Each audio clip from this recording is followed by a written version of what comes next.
Bonjour à tous et à toutes, ici Nicolas de Montréal. On est lundi et dans cette vidéo, j'aimerais vous parler tout spécialement des relations amoureuses. Et en particulier de ma conception des relations amoureuses. Pour ceux qui me connaissent, vous savez, je suis jovialiste, et donc un jovialiste, un bon jovialiste, et pour le partnership amoureux ouvert. Pour ceux qui se demandent c'est quoi et qui veulent avoir beaucoup plus de précision, je vous suggère la lecture du livre d'André Moreau, La Bible érotique, le guide spirituel du plaisir. Il y a un chapitre complet sur le partnership amoureux ouvert. Et plus, c'est un livre assez riche et vous le trouverez facilement sur Amazon, autant en format e-book qu'en format papier. Donc ma conception est le partnership amoureux ouvert. Ça se rapproche du polyamour, c'est une tendance, il y a plein de gens qui se disent polyamoureux. Mais le problème, pour moi, avec le polyamour, c'est qu'il n'y a pas de métaphysique. Et ce n'est pas une métaphysique de la joie. Le polyamour est basé sur l'amour, le fait d'aimer plusieurs personnes.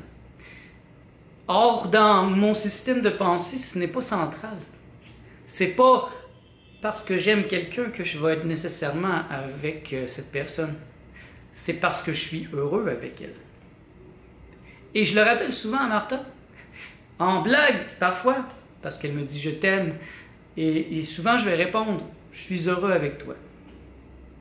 Parce que pour moi, c'est vraiment ça. J'ai aimé des femmes qui m'ont rendu malheureux, qui m'ont pas rendu du tout le bonheur que je pouvais leur donner. Donc, même si je suis en amour avec ces femmes, c'est une relation douloureuse. Et c'est pas plaisant, et ils ne sont pas dans ma vie.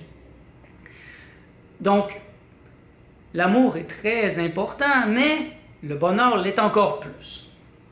Comme on pourrait dire dans le jovialisme, non pas aimer pour être heureux, mais être heureux pour pouvoir aimer.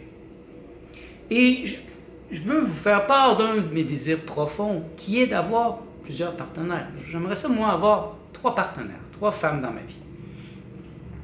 Présentement, j'ai Martha, et c'est un très bon début parce que la majorité des gens que je rencontre n'ont même pas un vrai partenaire dans leur vie.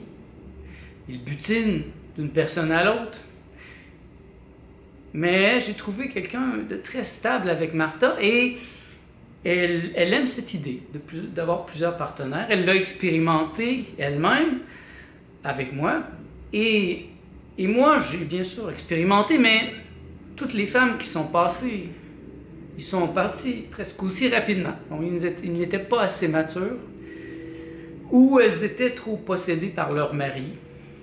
J'ai une femme qui m'a déjà dit « Mon mari, ça lui dérange pas qu'on fasse l'amour, mais il veut pas qu'on tombe en amour. J'ai pas le droit de t'aimer. » Ah, ok. J'ai dit « Moi, pour moi, ça serait important. c'est pas juste physique. Si je suis avec toi, c'est que je veux te connaître, je veux grandir avec toi. Et je voudrais devenir ami avec ton mari, ton compagnon. » Mais bon, jusqu'à maintenant, ça n'a pas fonctionné parce que ça prend une métaphysique de la joie en arrière, une métaphysique de la liberté. Il faut être épris de liberté pour vivre à plusieurs. Et c'est là la différence entre le polyamour et le partnership amoureux ouvert, avec option et intensité variable. Je dirais même, le polyamour pourrait être le petit rejeton handicapé par rapport à la Cadillac, qui est le partnership amoureux ouvert. Mais quand j'ai voulu partager mes idées avec des polyamoureux, eh bien, je me suis fait menacer d'expulsion de leur groupe. Il n'y a pas de place à la discussion avec des pleurnichards qui sont au niveau de l'amour. Parce qu'il n'y a pas de bonheur. C'est pas le bonheur qui est le plus important. Et donc, cette vidéo, c'est un peu comme une bouteille que je lance à la mer. Je désire présentement avoir 2 autres femmes dans ma vie. Mais c'est sûr que ces femmes doivent être intelligentes. Elles doivent demeurer à Montréal ou dans ses alentours proches.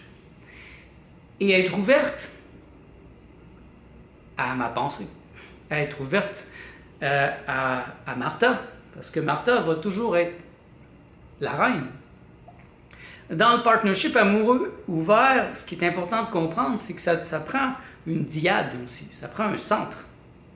Autant j'ai parlé d'être centré dans des expériences psychédéliques, dans sa vie, dans son entreprise, ben, je pense que c'est important dans les relations ouvertes d'avoir un centre. Donc d'avoir une partenaire privilégiée. Et c'est un peu comme une pyramide. Donc à ça peuvent se greffer, il y a l'avantage, c'est que à cela peut se greffer des femmes qui ont déjà un mari. Si vous êtes marié, ça change. Ça ne change pas que vous pouvez, vous savez simplement à avoir l'accord de votre mari, qui vous donne sa bénédiction.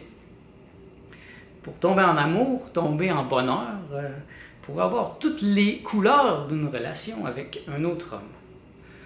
Moi, je pense que c'est important pour vieillir en beauté, pour approfondir la relation avec la personne qu'on aime. Parce que si on emprisonne quelqu'un, c'est comme si on a un papillon, on le met dans un bocal. Comment voulez-vous que le papillon vole, grandisse, resplendisse s'il est enfermé? Moi, j'ai vu Martha avec d'autres hommes et elle est revenue vers moi, elle m'a raconté qu'est-ce qui s'était passé. Elle était enchantée. Le problème est à l'inverse de moi, c'est que les hommes avec qui elle a été, eux, n'étaient pas très ouverts. C'était des machos, souvent des latinos. Et impossible de leur faire comprendre que moi, ça ne me dérange pas. Je suis même heureux que Martha ait envie d'avoir des aventures, de s'ouvrir à d'autres expériences et de venir me les raconter après. Donc c'est une invitation, c'est un peu singulier, parce que j'avoue que ça fait trop longtemps que j'attends et que j'aimerais avoir 2 autres compagnes dans ma vie. Bon, je pourrais commencer par une autre. Et pour moi, ça va représenter aussi la nouvelle ère dans laquelle on entre. L'ère du bonheur, l'ère de la liberté. Moi, personnellement, je n'ai jamais été quelqu'un qui était jaloux. Et j'ai toujours été ouvert. De ce que je me rappelle, mes premières inspirations furent Jean-Paul Sartre et Simone de Beauvoir, qui avaient une relation ouverte. Et à travers mes études, plusieurs artistes m'ont frappé aussi avec cette ouverture. Salvador Dali, pour ne nommer qu'eux. Il y en a plusieurs autres, mais il faut faire la différence entre quelqu'un qui a une relation ouverte, un partnership amoureux ouvert, et quelqu'un qui butine, qui a plein de femmes, mais qui n'a pas de centre. Ça, c'est pas mon désir. Parce que finalement, c'est un peu comme toujours manger et jeter au fur et à mesure, et il n'y a rien de permanent. Ce que je désire, moi, c'est plusieurs compagnes pour longtemps. J'aime beaucoup, sur ce modèle, André Moreau, qui est presque un des seuls que je connais qui a vraiment ce modèle-là dans sa vie. Une de ses compagnes, ça fait près de 35-36 ans qu'il est avec elle. L'autre, c'est Jackie, qui ça fait un bon 25 ans. Et il y a une troisième compagne aussi avec qui il est depuis au moins 10 ans, je pense. Et il y a peut-être une dizaine d'années, sa plus vieille compagne est morte et ça faisait près de 40 ans qu'il était avec elle. Et cette femme était très sage, c'était une femme éveillée qui savait accueillir les autres femmes. Et donc depuis que je connais Martha, je l'ai éduquée à ce jour où allaient venir d'autres femmes et qui allaient rester. Parce qu'elle a connu, comme je vous ai dit, des femmes qui sont venues mais qui sont repartis. Et ça, c'est très insatisfaisant. Et ça mène nulle part. C'est une dépense d'énergie. Donc, je lance un appel à vous, les femmes qui êtes prêtes à ce type de relation. Et ça va être l'école des émotions. C'est sûr qu'il va y avoir des hauts et des bas. Il va y avoir des moments difficiles, des moments très hauts. Mais en même temps, c'est, à mon avis, le meilleur moyen d'apprendre la liberté. Et la liberté mène à la libération, l'éveil. J'ai de la difficulté à concevoir un être éveillé qui est jaloux, qui ne va pas partager sa femme, qui ne va pas comprendre que s'il veut que sa femme grandisse, ou son mari, elle doit la partager. Et si, en vérité, pour moi, c'est le défi subtil et c'est le défi le plus difficile, c'est de faire confiance. De se faire confiance, premièrement. Faire confiance à la personne qu'elle va revenir parce qu'elle nous aime vraiment profondément. Et je peux dire qu'il m'est arrivé de perdre une personne très importante comme ça. Je lui ai suggéré d'aller voir un homme qui allait bien aller avec elle. Et ils vont très bien, ils vont tellement bien ensemble qu'ils ont un enfant maintenant. Mais quelques semaines plus tard, elle m'a laissé pour cet homme. Moi, je l'ai appuyée parce que c'était important pour moi qu'elle soit heureuse. Mais j'ai perdu. Donc, j'ai compris qu'elle ne m'aimait pas vraiment, qu'elle n'était pas quelqu'un avec qui je pouvais marcher. Parce que sinon, elle aurait pu faire la part des choses. Mais si je n'avais pas proposé, si j'avais joué le jeu du mariage et on avait fait semblant, on aurait été très malheureux l'un et l'autre. Combien de gens sont malheureux dans leur couple parce qu'ils ne sont pas avec la bonne personne? Et soudain, cette personne rencontre une maîtresse ou un amant et là, pouf, ils disparaissent. Et tout tombe en morceaux. Mais moi, je ne veux pas ça. Je veux vivre dans la vérité. Et Martha, elle aime ça aussi. Elle m'en remercie souvent parce qu'elle sait qu'avec moi, je lui dis la vérité. Elle sait où je suis et avec qui je suis. Je n'ai pas besoin de lui mentir parce qu'elle sait que je vais avoir d'autres femmes dans ma vie, que j'en ai eu, que j'en aurai aussi, qu'à un certain point même, ça sera des personnes importantes qui prendront part à notre famille. C'est à ce point sérieux, ça ne sera pas des mesdemoiselles. Vous ne serez pas on the side, tout simplement. Vous allez faire partie de ma famille. Et j'aurai grand plaisir à être ami avec vos compagnons, vos maris. Et ensemble, on va former une genre de famille bachique, une famille qui ressemble beaucoup aux communautés primitives, qui vivent par exemple dans la jungle, qui vivent nus au soleil, qui font l'amour, qui se racontent leurs rêves, qui ont plusieurs partenaires. Moi, je trouve ça beau. Je ne peux pas concevoir, j'ai de la difficulté à concevoir la manière de penser des êtres humains. C'est très, très primitif et ça ne me semble pas empreint de sagesse. La sagesse me semble d'être capable de partager. Partager ses ressources, partager les gens qu'on aime, leur permettre de grandir à nos côtés. Comme je ne suis pas un objet, ne venez pas dans ma vie pour tenter de me changer, ça ne va pas fonctionner. Oh, vous pouvez bien sûr me dire des choses pour améliorer la situation ou rendre les choses différentes, mais fondamentalement, je ne serai jamais l'homme d'une seule femme. Je ne serai jamais marié, je n'aurai jamais des enfants. Ça ne me semble avoir aucun sens d'avoir simplement un partenaire. Je rencontre des fois des gens comme ça, que ça fait 40 ans, 30 ans, qui sont avec la même personne. Ils n'ont jamais eu d'autres expériences. Ils ne font plus l'amour, premièrement. Donc, ce n'est plus vraiment une relation amoureuse. Ce sont de vieux amis. Et moi, je ne veux pas être un vieil ami avec Martha quand nous allons être plus vieux. Je veux avoir une relation encore amoureuse, diversifiée, où il y a de la jeunesse qui vient. Et pour moi, ça m'inspire. Parce que sinon, franchement, je trouverais ça vraiment triste de vivre à une époque de l'humanité où c'est impossible de faire ça. Et je sais que c'est possible aujourd'hui. J'ai rencontré un maître, André Moreau, qui a écrit, entre autres, la Bible érotique, qui vit le partnership amoureux ouvert. J'ai rencontré des polyamoureux aussi à une certaine époque parce que j'ai animé des groupes de discussion sur le sujet, mais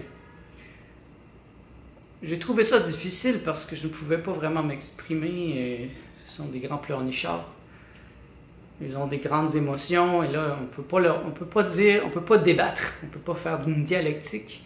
Débattre du point de vue métaphysique, du point de vue philosophique de cette approche. Et c'est pour ça que je me suis retiré. Je suis très ouvert à ce style de vie, parce que je suis polyamoureux, si on pourrait dire. Mais c'est pas comme ça que je me définis. Moi, je me définis comme le partnership amoureux ouvert.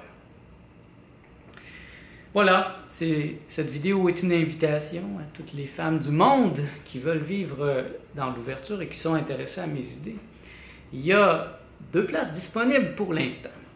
Donc, si vous êtes dans les alentours, n'hésitez pas à me contacter. Et pour les autres, eh bien, moi je suggère la lecture de la Bible érotique et de tenter de le faire dans votre vie, de tenter d'en parler avec votre partenaire, de lui expliquer qu'à long terme, c'est pas très viable, que si la sexualité c'est important, l'intimité, bien, je pense que ça se renforce en la testant sans cesse et en la mettant à l'épreuve. Et moi, je n'ai pas peur, parce que je n'ai pas besoin de personne. Et c'est là le gage du succès, à mon avis, c'est que je n'ai pas besoin. C'est simplement un désir profond. C'est un désir très profond. Mais je n'ai pas besoin, je suis autonome. J'ai mon centre ici, à l'intérieur de moi, et je n'ai pas besoin de personne pour être heureux. Mais avoir des partenaires, c'est un supplément. C'est vraiment, ça ajoute de la beauté dans ma vie et ça me permet de grandir en tant que personne. Et ça, pour moi, c'est très positif. Et voilà, c'est une vidéo un peu différente des autres aujourd'hui. Je voulais vous surprendre et vous amener à réfléchir aussi sur les relations amoureuses, sur l'ouverture et l'intelligence. Ayez des relations amoureuses intelligentes si vous voulez être heureux à long terme, si vous voulez, dans votre vieillesse, être entouré de belles femmes ou de beaux hommes. Ben, arrêtez de voir juste une personne. Ouvrez-vous à plusieurs, comme ça, vous allez développer de multiples relations simultanées. Et puis, s'il y en a une qui meurt, une autre qui part, une qui tombe malade, bien, il y aura toujours les autres pour vous appuyer, pour vous aider à appuyer celle qui est partie, qui est malade, etc. Et les compagnons de ces compagnes aussi seront là. Et vous voyez, ça, c'est comme un filet. Moi, je trouve ça beau. Je souhaite que ça vous inspire aussi. Donc, merci d'être à l'écoute. On se revoit dans le prochain vlog.